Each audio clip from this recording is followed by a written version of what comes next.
This podcast is part of the Michigan Sports and Entertainment Podcast Network. Go to MichiganSportsAndEntertainment.com for more great podcasts.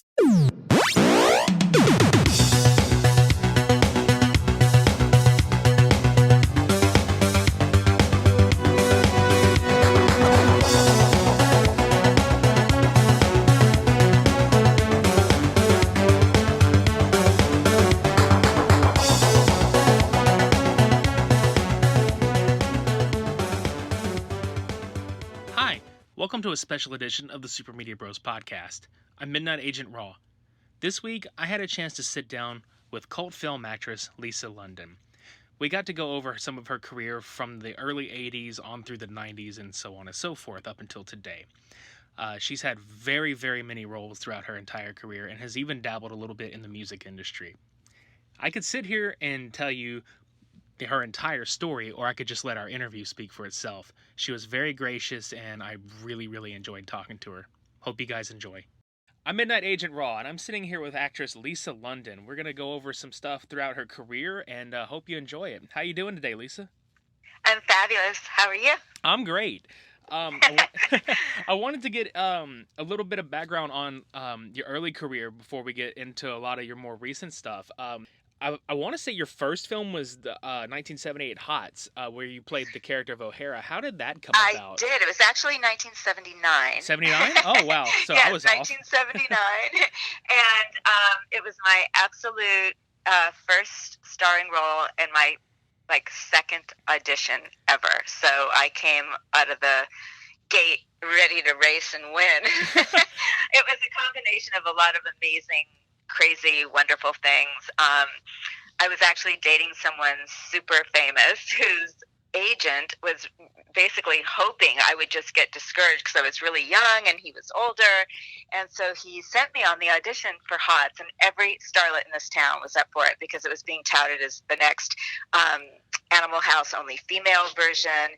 And I got it. And it was just an insane, amazing first, role ever to star in a film that was so huge and became a cult classic, which no one could have known it would have done that, but it's still something I'm really proud of too. It brings a lot of joy, a lot of smiles, and it's so tame now too. It's so funny. I mean, it was so risque then because it was, a strip football game with sorority girls. Yeah, and I was going to say. Now it's HBO has stuff that has 10 times more sex and explicit stuff, but it was really a great way to start. Yeah, and I was going to say that's the vibe that I got off when I first watched it. And I remember seeing it, oh my God, I think I was 21, 22 at the time when I watched it. So it was been a while back, but that's the vibe I got. I was like, oh my God, this is like Animal House, but just chicks everywhere. I was like, this is awesome. Absolutely. And it was cool because seeing that and, going back and looking through all your stuff and watching your movies here and there, I've noticed, throughout the 80s, you had some pretty cool roles. You did a film called Private Resort with Johnny Depp and everything. How was that? It was amazing. I started in that with Johnny Depp, Andrew Dice Clay, who's doing so great now, Rob Morrow, who's fabulous, who I actually just went out and saw his band play. I hadn't seen him in ages. And Leslie Easterbrook, Hector Elizondo, Michael Bowen. I mean, it was an insanely great cast. And we shot on location in Florida. In the Florida Keys. It was so gorgeous, and it was just the most fun I think I can't say ever because I have fun on location always, but it was amazing, and it was fabulous. We stayed at this gorgeous resort and had the place all to ourselves because we're shooting there. It was all rented out just for us. And I got to do all my own pratfalls, which was really fun. Oh, so you actually got to do some stunt work on that then? Yeah. Oh, man. I actually did stunt work in a few of my movies. I mean, really minimal stunt work, but it's considered stunt work. So yeah. I'm very proud of that. Well, it's cool because I know a lot of actors and actresses, they, just reading up on it, a lot of them are begging directors and the filmmakers to please just let me do this, if a big stunt, just let me try this once, Well, and it's so much fun. I mean, it tests your athleticism and oh my God, dying scenes when you get to do the squib stuff. Oh, it's so cool. See, and I've done that quite a few times too. Yeah, as I was gonna say, that's right up my alley. That's what I would be wanting to do. I was like, please kill me, throw the fake blood on me, throw me through a wall, do something to me. Exactly. Exactly. I'm actually, I know you want to go on over the old stuff first, but it just remind me, and I don't want to forget this because it was so much fun. I'm starring in a web series called Invaded. We've been shooting that in Texas, and it's with Lorenzo Lamas and Corbin Timbrook and Shelby Janes, just who are super, super great friends of mine. We've done a bunch of stuff in Texas, and it's Walker Cable Productions. So cool that the director was an ex-boxer, so I got to kind of talk to him about sports, because my dad was a sportscaster. We talked about this a little bit before we started our show about us both having radio backgrounds, but what I was talking about doing stunts, I get to do the coolest stunt in this, and I'm not even going to give it away, and I also have the most killer wound throughout a few of the episodes. Oh, wow. And it was applied to me by a guy who's also a fireman. So it was just, just the people you meet on location and stuff. It's so much fun. I was going to say, I bet you run into some interesting characters, like, just in the industry in general. So, like, because I wasn't going to, like, say, like, go too in depth, because I know you have a lot of current projects you're working on that we'll get to. Like, there's some highlights, especially throughout the 80s, like Private Resort, and then Sudden Impact was another one. That was amazing. That was my first dramatic part, and Clint Eastwood gave me the best compliment ever. He said, "You don't just look like a statue. You come alive, and you're a really great actress, and you're professional." And to be 20, I think I was 23 when I shot that. To be that age and get to work with Clint Eastwood was just amazing. Yeah, I was gonna ask, how was it working with him on set? He seems like just on the he's outside, unbelievable. I was gonna say, on the so outside, together. Yeah. First of all, his vibe is so beautiful and loving, and yet like strict in the way that things they run like clockwork, which is how I love it. And yet he leaves all this room once you're acting in front of his camera for spontaneity and growth, and he captures every little nuance. He's such a brilliant director, I think, and just that role was so amazing. People say things to me like, "Oh my God, loved you in that, you died or you were raped or blah blah blah," and everything was implied. It's like an Alfred Hitchcock scene. You don't see anything really. It just chills your bones because of how well he shot it, and if I may say so myself, how well me and Paul Drake acted it. Absolutely. And that was shot on location in Santa Cruz, so that was really beautiful too. Nice. And yeah, I was gonna say about the kind of leaving stuff to the imagination, and a lot of times that's more scary than actually seeing it happen, because I think your mind is probably the most scary. It can be the most scary and dangerous place ever. So. Yes. And then you went from that and you did Black Moon Rising with Tommy Lee Jones. Yeah, that was amazing. That was because of April Campbell Jones brought me in on that. She's a brilliant writer, and I also did another movie of hers that I actually became one of the producers on at a very young age, because I helped hook up some of the money people. But Prey of the Chameleon was that one, and Black Moon Rising was so cool because I had this great scene with Tommy Lee Jones. We shot that out. It's weird old ghost town in Palmdale out in the desert, and I loved the director, Harley Cokless. He was really cool. That sounds cool. And I got to drive a really gorgeous brand new BMW. Oh, jealous. That's cool. It sounds like the ghost town aspect, what you were saying. Like, I'm really into stuff like that. I don't know what it is about it, but just rolling through, it could be like an old downtown that hasn't been kept up. Yes, and stuff like I love that too. I love stuff like that. Me too. It gives that kind of eerie vibe off, like there's something not right about it. It's like you don't even really have to act. I mean, you're so in the environment, it affects you so much that it like comes through your pores. It's really cool. Exactly. Yep. It's like you nailed it. Thank you. And from there, you had a couple of other roles in films, but like I'm a big Andy Sedaris fan, and I was wondering. So was I. Yeah. He passed a couple of years ago, and I'm still in touch with his beautiful wife, Arlene Sedaris, who produced all the films. And to get to shoot in Hawaii was just magical. Yeah. And he was so much fun. I mean, and talk about empowering women. When people say stuff like, they call some of these old B movies TNA or whatever. It's like, are you crazy? It's like you're giving women roles that guys, usually only get, and Mhm. and it's so tongue in cheek, and it's just pure fun, and everyone feels that too. And yeah, Andy's amazing. I would give anything if Arlene would make a miracle happen and do some more, because I'd work for that woman anywhere, anytime. It was really special. Yeah, and I really enjoyed because I bought the Guns, Girls, and G-Strings box set of his. Oh, good. We covered Hard Ticket to Hawaii last year, and that's one of my favorite movies. Yeah, Just, like, well, 80s. Savage Beach is my favorite one. Oh yeah, of course, absolutely. because I'm in Of it. course, But I love Hard Ticket to Hawaii too, and I have wonderful friends in that too. Harold Diamond, a kickboxer, was in that, and I think Rustin Brannaman's in that one. Another really great friend of mine who's a director now, but I think he's in one of those too. Yeah, it was wild. Speaking of Harold, it was really wild seeing him. Because the way because I know he's got a kickboxing background, but it was funny, like the way the pants that he wears. Because I noticed we also covered another film he was in, Killing American Style, and he dressed like the same, and I was like, this dude's awesome. He's got his own style. He is consistent, beautifully consistent. I love that dude. And an amazing human being. I mean, he teaches classes still. He lives in Thailand now. Oh, So, wow. Yeah, pretty cool. And I have to go visit him eventually. Maybe I'll get a movie over there. That would be perfect. Oh my God, yes. But yeah, I was gonna say also about Andy and Arlene. It's so cool to see that his wife was producing these films alongside him, because it's kind of a rarity. Well, to have that. Andy started off Wide World of Sports. He was Yep. a sports dude, and he's famous for the thing called, what's it called, the honey shot or something, where he would, That's it. really zone in on the girls, Yep. So the cheerleaders and the beautiful girls in the crowd. And Arlene was the one that had the idea of doing these movies, I believe. So yeah, they were quite a team, amazing team. I miss him.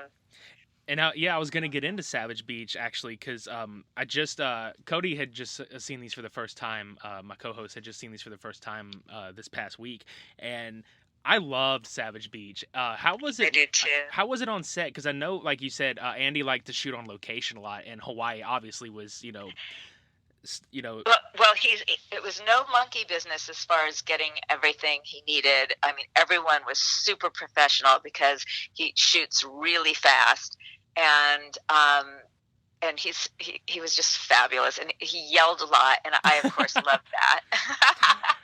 I from my sports background and my dad, I just was around so many jocks that yelling coach speak does not bother me at all. It just revs me up. So it was great. It was literally heavenly. I was gonna say that's really funny, because just seeing like a couple of his cameos, I kind of got that vibe from him. I know. It's so great. And I love that he did that with the cameos. I loved that. Same. And like, you played the same character, Rocky, in that one, and in Guns. And speaking of like the dying scenes earlier, I'm not gonna lie, like when you died in that one, I was like, are you fucking kidding me? I know. But the most hysterical thing, unfortunately, we never made the movie because Andy became ill and passed. But I remember at one point me saying to Andy something like, oh, bummer, now I can't be in anymore. And he goes, yes, you can. And I said, but I died. And he goes, so what? That's the beauty part of it too. I know. And it was just like, no. He's like, I don't care. Put you back in. We'll call you something else. Exactly. Exactly. But I loved the continuity, like, in all those, because I know. It's really. I mean, they look like they're multi-million-dollar films. The look of his films are so beautiful. Absolutely. They really are. It's nice to hear that, like, you really enjoyed working on those films with him, because. Oh God, yes. He's got a whole just list of stuff that I just adore. So yeah, he's special. And now in the 90s, like going into the 90s and 2000s, it's really crazy. It seems like for every year of those, almost every year of those 2 decades, you had a film role.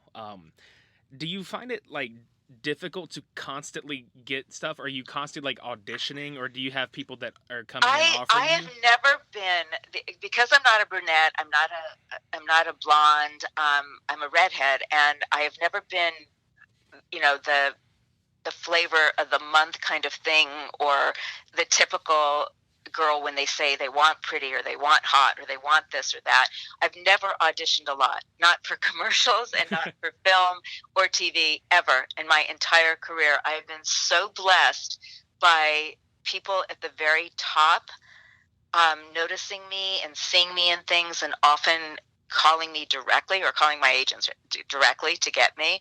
And I've been so lucky with the amount of auditions I've had. I book a lot, and I also get used again and again by some incredible directors like Greg Hatanaka that I did Samurai Cop 2 for, and Holy Terror, and Rich Mallory, actually his partner at Cinema Epic, he directed Holy Terror. But I mean, I've just been so lucky and I've done a couple others for them too. And David Dakota, who uses me for a lot of his films, I just did a Lifetime movie for him that's running like crazy called The Wrong Teacher. And then Corbin Timbrook, who's an actor who's become a producer and director, and his fiance Shelby Janes, they have a company, and they've turned me on and brought me in on things, and I've just been so happy that I've booked a lot of their stuff too. And it's just, we work together a lot, and it just feels so great to work with people you love too. Oh, absolutely. And all the guys over at Cinema Epic are just really nice. Every time I've ever spoken with them, and we keep in pretty regular touch, because we had covered Samurai Cop 2 on our 20th episode, if I'm remembering right, and we were just huge fans of the original in general, and actually I knew nothing about it, and I'm really glad I knew nothing about it, actually, because it didn't color anything that I did with the role. So that was but no, now I know the whole backstory and everything, and then the fact that then James Franco did the movie about Tommy Wiseau, my scene partner,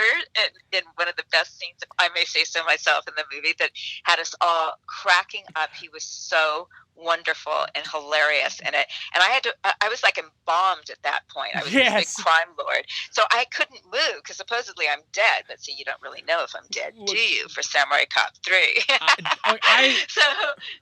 But yeah, it was wonderful. I just love working with Greg. We died laughing at that sequence too, because we're huge Tommy fans. We're huge fans of Matt Well, it Hannon. went viral. That scene went viral too, because when it's just when the what was the one that James Franco did again? The Disaster Artist. When that came out, everyone was showing that scene over and over again on everything. I have the funniest clips of it. Oh my god, yeah! And it was like I said, we were just dying laughing because we're huge fans of Tommy. We're huge fans of Matt Hannon. We loved the first film so much, and it was just the craziest thing. We posted about doing it. Greg reached out to us, and we've actually been buddies ever since. And I love it. He gave us a lot of insight. You couldn't have believed the premiere. It was literally like I mean, I've been to premieres for all my A movies, and this matched it. This completely and utterly matched it. It was completely sold out. This gorgeous, huge Laemmle in North Hollywood, and the party afterwards, and oh god, it was so great. It was one of the best times of my life. It was really fun. It was like a who's who of cult film actors in that film. It was. And Bai Ling, it was fabulous. Oh, I love Bai Ling so much. I mean, yeah, she's a little character. She is something else, a little spitfire. I believe it. And my girlfriend Christine DeBelle was in it too, and it was a ball, really a ball. Yeah, and you guys actually, Christine, you guys actually co-starred in Holy Terror a bit. Yes, we certainly did. It's wonderful. What was that like? And that's streaming on everything right now too. That was so cool for me because we shot on location at a house literally around the corner from me, so I got to walk to the set. Oh, that's perfect. Yeah, it was great. It was a gorgeous old craftsman house, and oh my god, I'm really proud of that role. We really nailed some scary stuff in there, and some humor too. We brought it all to the table. It was wonderful. I really did enjoy that one. Because thank you. I really enjoyed it. You played a medium in that one. How was that compared to some of the other roles that you've done? Was that the first time you played anything like that? Yes, it was, and I really just pulled on. I remember the fascination of the Ouija board when I was like a teenager and like slumber parties with girlfriends, and I tried to go back to that innocent state of excitement and belief, and I think it created a really great atmosphere, and I think we all nailed it. You guys really did too, because Thank you. it's And that so was not easy to do, because the you know, the voices that you hear when you watch the film, those were, added later. Yeah, ADR. That was audio, so it was really hard to do. And I'm so proud of everyone for just hanging in there and getting it right. And I think we made Rich Mallory, the director, very happy that day, because I know everyone was worried about that working. The funny thing about that is, though, the only thing I couldn't do, like Little Miss Ace, nail it in a single take, is light this friggin' oil lamp that we had on the table. Oh my God. That was my nemesis. I think we even changed how we did it because I couldn't get it done. But those are such pains in the asses too. So I'm not surprised. Exactly. But I was gonna say about that movie too. I really especially with indie filmmakers, it's really hard to get, especially if you have to work on a limited budget, or you have limited location and things like that. The look of the film is just excellent. I loved the cinematography. Yeah, it's beautiful. I loved the it's direction. Beautiful. Yeah, it's so beautiful. But that's Greg and Rich. I mean, they're another one that do these lower budget films, but they don't look like it at all. No, and I think they're very underrated people, honestly, and that's why we promote their work so much, is because exactly they deserve to be seen. Absolutely. It's really cool seeing this resurgence of because cult films were some things in the past that people didn't really embrace. It was what it was, but I think we're in a really, it's what a time to be alive now. Streaming is actually really wonderful for the independent filmmaker. It really is. They've got to figure it out. Our unions have to figure it out, how people can start making more money, because it's and keep it union instead of non-union, or just say that anything that streams can be non-union, because artists want to work. So they've got to figure all that stuff out. But it's most of them look so great and are so much fun and are so available now. So yes, it's a great time to be alive indeed. I know. And whenever I first figured out that, especially with Amazon, how they had just a slew. It's so crazy. I turned my queue on and it says, suggested for you, whatever. And it's insane to see the amount. How many? Yeah, yes. It's a lot of content. People do not realize just exactly how many films there are out there. I know. I can't remember. I'm trying to remember what film company it was that I don't remember if we talked about it on our podcast or if I was having a discussion with it elsewhere. I think it was the Canon Film Group, and it was they were doing something upwards of hundreds of films per year. Well, I was so blessed to star in a couple of their movies, and The Naked Cage, which I also have a song that I sing in it too. It's so funny. It's actually to be doing a sex scene and have my own voice singing the song. But that was amazing for me. I mean, that was such a great role for me. And that movie was, Paul Nicholas, the director, that movie was so ahead of its time, it wasn't even funny. I mean, it literally has elements of Black Klansman, fantastic stuff in it. And Quentin Tarantino just re-released it at the Beverly Cinema here, and it was a sold-out crowd. I couldn't even believe it was, again, one of the best nights of my life. It was just, there was a Q&A, and Angel Tompkins and Leslie Huntley that was also in the movie. Those two were in the movie with me. We did a Q&A, and it was heavenly. It was just absolutely heavenly. That sounds awesome. Yeah, it was great. But working on Canon, just out of curiosity, did you ever get to meet Menahem Golan or his?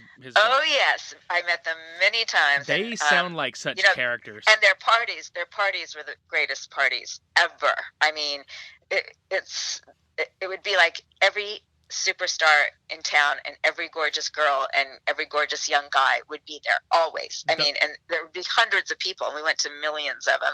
But the first Canon film I did was Happy Hooker Goes Hollywood. Yeah. And I starred in that with Martine Beswick, who was a two-time Bond girl, and Chris Lemon, and Phil Silvers, and Richard Deacon. It was incredible. And I did meet Menahem. I actually had to barge into his office and Oh. demand the last of my check. Oh shit! Checks. I know, but to his credit, he gave it to me, and they were so ahead of their time, and I am so thankful for those films because they were really good ones and a lot of great residuals for many, many years. Just watching the documentary on those guys, they looked like fucking rock stars, man. They were. And They so absolutely were. Speaking of rock stars music, I was actually going to get into your music a little bit before I forget about it. You were in a group called the Pinups. I was. How did that come about? Late 80s. It was amazing. It was, again, I seem to have a very good beginner's luck streak. It was my first big singing audition. Casting director Craig Campobasso, who has put me in a million movies, and he's just amazing. And he's actually directing, still casting, but directing now too, and writing. He's got a couple of books out. But he is one of my best friends and said, hey, they're auditioning for this international girl group, blah, blah, blah. So I auditioned, and I thought I did so poorly that I went to Los H.O.T.S, Mexico on a modeling job, and I didn't even tell my reps about it. So they get a call that they want to see me again, and one thing led to another, and I got the gig. And it was years of living in Germany, and I'm still famous in Germany, and we were as famous as you can be here for like about a year and a half. We had top 30 hit on the Billboard charts, and we were on every single TV show you can imagine, from Merv Griffin to In Living Color and Dance Fever, and we broke ground. We performed in lingerie, and that was before Madonna did it. So we were pretty cool. We had an amazing choreographer named Margot Jones, and the girls I did the group with were just incredible, including Tegan Taylor, and who's also still singing, and Glynis Talkin, who is married to Rich Campbell in America. And we almost got it together to do like another album. But everybody kind of is going their separate ways. But maybe we'll still do that, because there seems to be a lot of interest in hearing from us again, because we were good. We were really good. I'd like to hear from you guys again, because I really liked the albums y'all did. But thank you. Well, you know what's so cool, too? When, it was the playoff games between the Lakers and the Chicago Bulls, I think it was the Bulls, and Magic Johnson was still playing, and they played our song Just About a Dream, because there's a line in there that goes, you're just about magic on a summer night. And my dad was never more proud of me when our song was played during a Laker game. It was pretty cool. That's awesome. Like that, if it were me, that's how I think I would know, like, I hit it at some point. It's like, dude, if my music is playing in a sports arena during a game, then there you go. Because like they play like a lot of stuff, like very well known stuff. I love to sing. I mean, my main thing is always acting. I'm definitely an actress who can sing, not the other way around. But if I do stuff again, I'm hoping to do stuff with my brilliant, talented best friend Cindy Valentine, who I'm so proud of her. She's got a company right now called the Star Groomer, and she's literally finding and creating talent and hit songs that it's going to take over the music business. I swear, she's so good. And we've been talking a lot about trying to, collaborate on some stuff so that we can get into some of the movies that we do.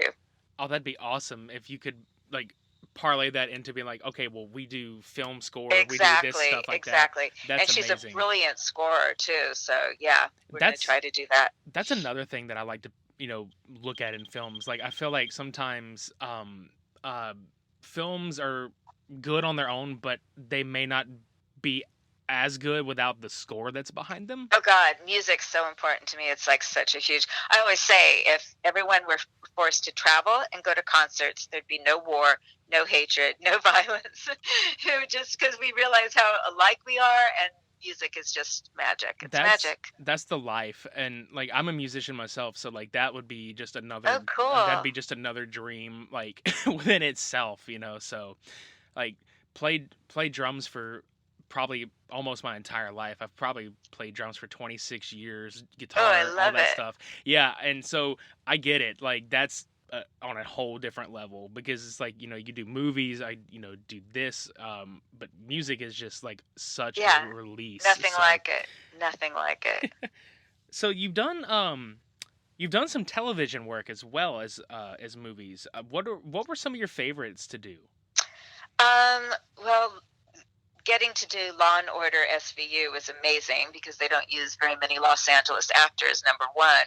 And that was just heavenly because basically I was in a play that was seen by the executive producer, Ted Kotcheff, who has become a dear, dear friend. And I feel like he's my mentor, even though he doesn't really know that. But I do, because I just learn from him every time I'm around him. He's an amazing he was the executive producer, but he's an amazing filmmaker, a director too. He did North Dallas 40, actually, the football movie with Nick Nolte, and he also did Weekend at Bernie's. Just versatile, great. Oh, I love that movie so much. Human being, and he writes poetry books that are really killer too. But anyway, that was amazing. Shooting in New York and getting to be on that show and doing them all proud because it came off as a really great episode. And I also just did a Lifetime movie called The Wrong Teacher with Eric Roberts and Vivica A. Fox. That's directed by David Dakota, which was an absolute blast. And I also starred for a couple of years in Playboy's Private Party Jokes, which were the jokes in Playboy brought to life. And that was on the Playboy channel and then HBO home video when there was home video. So I'm surprised that's not resurrected again because it's timeless. It is so beautifully done and well done. And I'm really surprised that doesn't resurface. It sounds like it should, honestly, because of how it's 2019 and I feel like almost every 30 or 20 or 30 years the 20 or 30 years prior seem to come back around. Yes. So, and then I've got a couple of new ones that I'm hoping see the light of day very soon. I know they will. I shot a pilot called Confessions of a Hollywood Bartender, which was literally one of the most brilliant concepts, not to give anything away, but it's going to blow people away when it comes out. And it was created and stars Natalie Sutherland, a Scottish actress who I've also become very close to. She's special. And I'm really hoping that gets picked up. There's a lot of interest right now. We just shot the pilot, but she's got it all ready to go. And then I also did a few episodes of Invaded, which is on, I'm spacing on the name of it, but it's on all my social media pages. It's on a TV station now, but they're hoping for wider distribution like Netflix and stuff. And that's called Invaded, and it's sci-fi, and that's with Lorenzo Lamas, and it's really good. Oh, that sounds awesome. Yeah, and I can't tell you what happens to me in that because I'd give it all away, but it's really good. What's your favorite genre to work in? I honestly don't have one, and I honestly don't prefer comedy over drama or the other way around. I love acting so much, and I love making movies and TV shows and even commercials. I mean, I was blessed to do this insane. It was actually it's more of like a public service announcement kind of thing. It's to get people to get tested for Hep C. But I worked with a brilliant director named Elma Garcia. I mean, I just bowed down. She's also like the most insane photographer. I think she started as a photographer first. So to work with her as she captures her moments in pictures and what she elicited out of the cast was just outrageous. And we got to shoot all over Eastern Europe and Poland and Slovakia and Czech Republic. And I even love doing that. And the HBO commercials that I starred in with Michael Bay directing those were like heavenly fun too. And I love making music videos. I love it all. I just love being in front of a camera. I was going to say, that's the best attitude to have because it helps you not to be stereotyped into something. No, and I've come late to the party for the horror genre, and I gotta tell you, even though I can't watch it, even my own movies, I put my hands over my eyes. I still love it. I love making them. That's one of my absolute favorite genres, and I love movies. Like my family. I know. Well, the autograph show world, that's like a huge new wonderful window for me too with those too, because I love doing autograph shows. I love meeting my fans. That's great. And I'm going to be doing one soon, very soon again at the end of June, and it's my birthday weekend. So I'm hoping a lot of people will come, if not for just to wish me a happy birthday. Well, happy early birthday on that note. Thanks. Yeah, and I do celebrate the whole month, by the way. So. That's same. Good. I like that. Man, yeah, I was gonna say, I was gonna plug that for you too. So you beat me to it. Thank you. That's at the West End in L.A., correct? Yeah, it's the Hollywood show. They're the greatest people.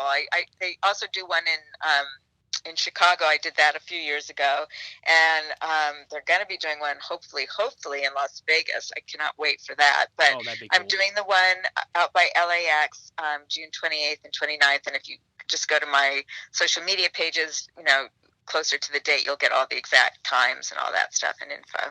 Awesome. And I was going to say earlier when we were talking about our genres and stuff like that, my family actually owned a video store growing up, so I grew up around like every genre you can think of. So I think that's where we have in common, where it's like you just love film in general. So I do. Because I was looking at some of the in development stuff. I don't know if you can confirm or deny some of these films that are, because I know for sure that Greg was working on a film called Darling Nikki. I don't know if that's still happening or. Yes, we shot a bunch of it, and in fact, that's the first time I worked with Greg. And oh my God, it's like a modern day Alice in Wonderland with fire and excitement and passion and fun, and I am so hoping we do complete that one, and that gets out there, because it's the most different, bizarre, great role I think I've ever had. I play kind of like a Mad Hatter, Mad Queen mashup. It's really great. Oh, that's awesome. Greg has such an eye for stuff like that too. He does. I see also there's a film called Evil Flesh, and I think that's one that Gino McGahee wrote. I don't know about that one, but I forgot how I got attached to that. Is that Greg's also? Yes. Yeah, that's it then. Yeah, I mean, I hope that one gets made. God, yes. Yeah, and I love Gino's work too, so like it's going to be cool to see his writing get directed by a different person, because like I like his movies, but I know he's really excited about having his screenwriting exactly done elsewhere. Yes, you got it. Having someone else take the helm and bring it to life. Now you're doing another one, or I think it's filmed and it's going to be released or has been released. A film called Nearly Departed. Can you talk about that a little bit? I can talk about that. We shot that in Florida, and for a wonderful director named Bob Cook, who I actually met at my incredible friend Mimi Leader, the brilliant director producer of The Leftovers, and now she's getting ready to do a show called The Morning Show, but she did Pay It Forward and Deep Impact. Just an incredible filmmaker. She created ER, discovered George Clooney. Well, her and her gorgeous sister, the casting director Geraldine Leader, I believe they were kind of a combo team on that. And I was at a party at her house and met Bob Cook, and he said, "You'd be great for something I'm doing," and one thing led to another, and I got it, which was great. And we shot that in Florida, and that's with Bobby Carradine, and the actor is really good, like a Jack Nicholson, Conor Romero, and that was just heavenly to shoot that. And I believe it's going to be coming out soon. I'm not quite sure if they're going straight to getting it out there streaming, or if they are going to be in theaters, but it will be out soon. Awesome. Are there any other projects that you've got in the works that you can talk about, or? Yeah. I say talk about, like it's some secret. I can talk a little bit about a movie called Melody's Tune. I've worked with Daniel Yost, the fabulous writer, director, who wrote Drugstore Cowboy, and I did a film called A Star for Rose with him a few years ago with Debbie Allen and John Savage, a fabulous film about the homeless. And he's got this other great script, and we were supposed to start it, but the little girl, there's a child actor in it, and there was some hassle about getting her work visa in America, and I'm hoping and praying they straighten that all out, because it is a gorgeous script and another great role for me, and I love working with Dan. I'm looking forward to all these things. Thank you. Thank you. Absolutely. I think that's about everything that I had written down for you. So your LA appearance at the Westin is coming up on June 28th and 29th. Yes. If everybody out there wants to follow you on social media, it's Lisa London LA on Instagram. And You got it. Lisa London And I have Facebook page. Lisa right? London fan on Facebook. Awesome. You don't do Twitter or anything like that? I don't Twitter. No, I that's not for me. There's something grossly negative and gossipy about Twitter to me, Ooh. and I don't like that. Man, I've had the opposite experience. Yeah, I no, and it's too invasive. I like to be able to just go on there when I feel like it. Gotcha. And yeah. Yeah, I mean, and like I said, it's not for everybody. You know, Twitter's definitely not for everybody, but it's just one of those things that I picked it up. I had an account for a while, and I picked it up more back in like November, and I've actually, thankfully, made quite a few friends on there, like actual real life friends on there. Oh, that's great. Yeah. Well, that's the beauty of social media when it works. But just that, I just haven't done Twitter, and I don't do LinkedIn either because I'm not like a business person, so I don't really need to do that either. Instagram works for me because I am a rabid photographer. I love taking photos, and so I love that part of Instagram. And Facebook, there's things about it that of course annoy me, but it's a necessary evil that I try to turn it into just keeping my page and posts all about love and light and where we're alike and not where we're different. I try to just keep it, keep it cool, keep it positive. I'm a Southern California girl. There you go. I fully agree, honestly. Like, Instagram is probably one of the better ones out there because you kind of get a window into somebody's life, but you only are able to allow in so much at your own pace. Absolutely. And it's great. Absolutely. Well, it's good that you've got that people can follow you on there. Do you have a website or anything like that, or you just keep it strictly? I don't, but IMDB just all my stuff gets posted on there so everyone can know exactly what's happening there. Awesome. Well, hopefully we get to chat with you again sometime when you've got some more projects coming out. It was really, really awesome getting to talk to you. Thank you. It was really delightful. All right, Lisa. Hopefully we'll catch you down the road sometime, okay? Awesome. Have a fabulous weekend. You too as well. Okay. Bye-bye. Bye.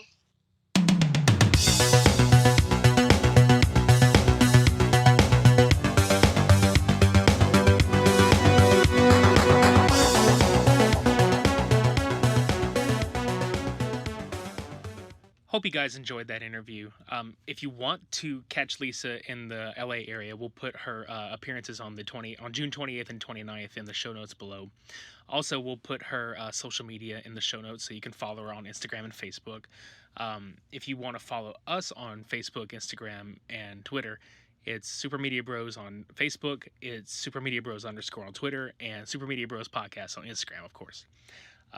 This weekend, we will be doing an interview with Carrie Neitz, author of Amish Vampires in Space and Amish Zombies from Space. So it's a double dose of interviews this week. So hope you guys check that stuff out. I've been MdntAgntRAW, and we'll catch you guys next time. Peace.